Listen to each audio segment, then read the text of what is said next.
Salut les amis, salut les petits loups. Alors la première partie de cette vidéo va être consacrée à le côté positif du Nikon Z50. Allez, c'est parti. Le Z50, pour celui qui n'a jamais eu de boîtier Nikon, ni d'objectif, il n'y a qu'une chose que je peux vous dire, allez-y, foncez, c'est un super boîtier. J'ai fait un bout de vidéo sans les trois lumières et le plafonnier que j'ai actuellement. Eh bien, j'ai la même intensité lumineuse, j'ai la même clarté au niveau de ma vidéo. Donc, au niveau d'IVO, génial.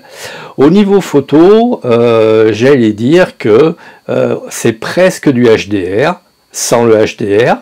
Là, je vous ai fait une vidéo fait du HDR sans HDR, mais là, avec le Z50, c'est quasiment la norme. Hein, voilà. Qu'est-ce que je peux dire encore sur le Z50 si on n'a pas de Nikon déjà en sa possession? Eh bien que c'est un petit boîtier, il est légèrement plus petit que le D5600. Il est super léger, il fait 400 et quelques grammes. Maniable. Au niveau de la vidéo, on a des réglages relativement sympas, moins que sur un GH5.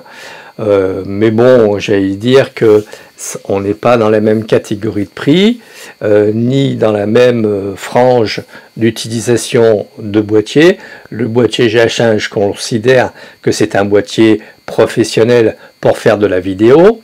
Le Z50 est un boîtier, comment dire, grand public pour faire un peu de tout. Et effectivement, il est très polyvalent.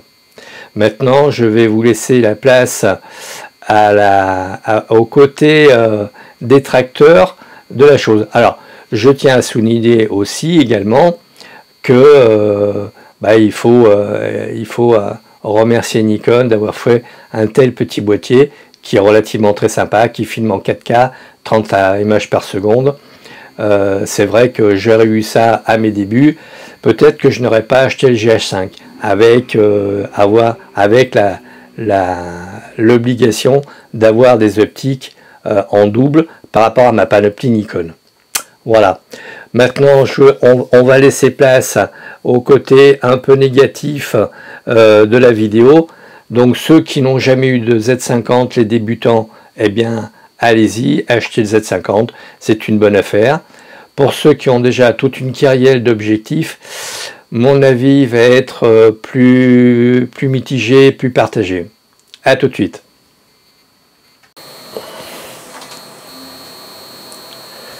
Salut les amis, salut les petits loups. Alors, cette vidéo est une vidéo sur le Z50. Alors, il a des qualités, c'est clair. Mais par contre, il a quelques défauts rédhibitoires, à savoir les photos que je fais ne sont pas lisibles dans Lightroom 6, la version achetée, non pas la version par abonnement, c'est illisible. Bon, les photos ne sont pas visibles non plus sur le logiciel photo de mon Mac. Donc, alors que j'ai la dernière mise à jour de Catalina, que dire? Alors, c'est vrai que les protections caoutchoutées sont un peu cheap. Hein. Alors, au niveau des points positifs, il a une très bonne colorimétrie. L'acuité des fichiers est excellente. Pour autant que j'ai pu les voir sur l'écran de mon appareil. Alors je l'ai acheté sur Amazon, mais finalement, compte tenu que je ne peux pas voir mes photos sur mon logiciel préféré de retouche photo, ça va me poser quand même pas mal de soucis. Autre sujet de frustration, on pouvait s'en douter un petit peu, mais bon, le Z50 n'est pas compatible avec les anciennes optiques Nikon. Et comme j'en ai quand même une bonne quinzaine, ça me pose de gros soucis. Voilà les amis, ceci est un essai, donc j'en parlerai pas beaucoup plus. Bien les amis, dans cette deuxième partie de la vidéo, je serai moins sévère que je ne l'avais été au premier jet de mon tournage. Quand on a déjà un peu de bouteille dans la marque Nikon et que l'on a toute une panoplie d'objectifs, surtout des Nikon AF Nikkor, eh bien on a un peu, ici là vous voyez c'est un peu enflé, parce que la bague FTZ n'amène pas l'autofocus, et à la limite on peut le comprendre puisque c'est un appareil qui est tout électronique, il n'y a pas beaucoup de mécanique dedans, et ben ça fout quand même les boules. Parce que déjà d'une part les fichiers pour les photos ne sont pas lisibles par le Lightroom. Alors on va dire c'est un peu logique parce que Lightroom, la version 6, la licence perpétuelle, eh bien, n'est plus mis à jour, donc forcément les nefs issus du Z50 ne sont pas lus, ne sont pas reconnus. Mais plus grave, dans mon logiciel photo, donc, les nefs ne sont pas reconnues non plus, sachant que le Z50 est quand même sorti au mois d'octobre 2019. On va dire qu'on est au mois de juillet, ça fait largement 6 mois que le Z50 est sorti. Sachant que Catalina, sur mon ordinateur, est à jour, donc on va dire lacune de la part de qui, Nikon, Apple, enfin bon bref, il y en a un des deux qui merde.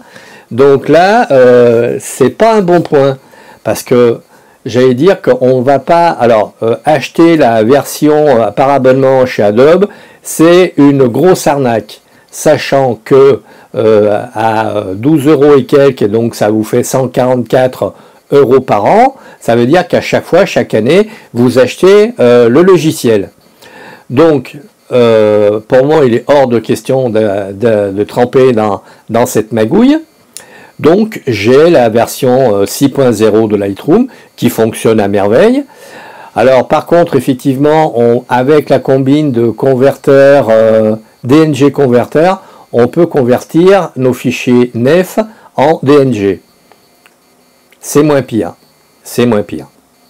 Alors, le Z50, comme je l'ai dit dans la première partie, est un boîtier qui est super sympa, avec les Nikon ED et Nano-Crystal et compagnie. L'autofocus, effectivement, est bel et bien conservé, alors qu'elle ne l'est pas avec les AF Nikkor, bien qu'il est marqué AF. Au niveau de la vidéo, comme je l'ai dit dans la première partie, effectivement, là, j'ai 3 points lumineux, enfin 3 points de lumière, plus le plafonnier, plus la lumière qui vient par la fenêtre. Eh bien, je n'ai pas eu besoin de tout ça avec le Z50. Donc c'est dire si Nikon a bien bossé sur le sujet. Par contre, Nikon, effectivement, a, entre guillemets, coupé les ponts avec les anciens utilisateurs d'objectifs AF Nikkor. Il y en a quand même quelques-uns dont je suis. Je suis pas si vieux que ça. Hein. J'ai passé la soixantaine, mais bon, quand même, pas si vieux que ça au niveau utilisateur. Donc, bilan mitigé. Pour les utilisateurs béotiens nouveaux, le Z50 est une très belle machine de guerre, sachant que il va falloir soit passer par des logiciels qui reconnaissent les derniers fichiers NEF, soit eh bien, tomber dans le sac à malice de chez Adobe et s'abonner à Lightroom, version mise à jour régulièrement, mais par abonnement.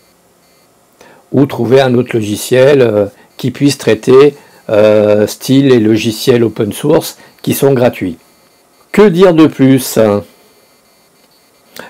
Effectivement, comme je l'ai dit dans la première partie, le boîtier est compact, plus petit qu'un D5600, il pèse 421 grammes, ce qui est super sympa. Par contre, pour un utilisateur comme moi, qui est une quinzaine d'objectifs, dont uniquement 4 qui sont utilisables avec la bague FTZ. Alors, ceci dit, quand même, malgré tout, sur le Z50, il y a une aide à la mise au point par un petit carré. Au lieu qu'il soit rouge, il devient vert quand la mise au point est bonne. Mais par contre, on passe très vite de la netteté au flou, hein, à savoir. Voilà mes amis, vous avez tous les éléments en main pour vous faire votre idée. N'hésitez pas à l'essayer. N'hésitez pas à l'essayer. C'est un boîtier qui en vaut la peine. Pour les anciens utilisateurs comme moi qui ont déjà quelques objectifs, dont des objectifs un peu onéreux à l'achat, eh bien là il y a matière à réfléchir, parce que le D780 est bien équipé, à savoir qu'il a le même logiciel pour les logs que le Z6 et le Z7. Je vais essayer de me procurer le D780 pour voir ce qu'il a dans le ventre. Voilà les amis, si vous avez aimé, likez, partagez, abonnez-vous et faites abonner. N'hésitez pas, parce que ça met mes vidéos en avant par rapport à d'autres vidéos. Je vous dis à très vite et merci de votre écoute.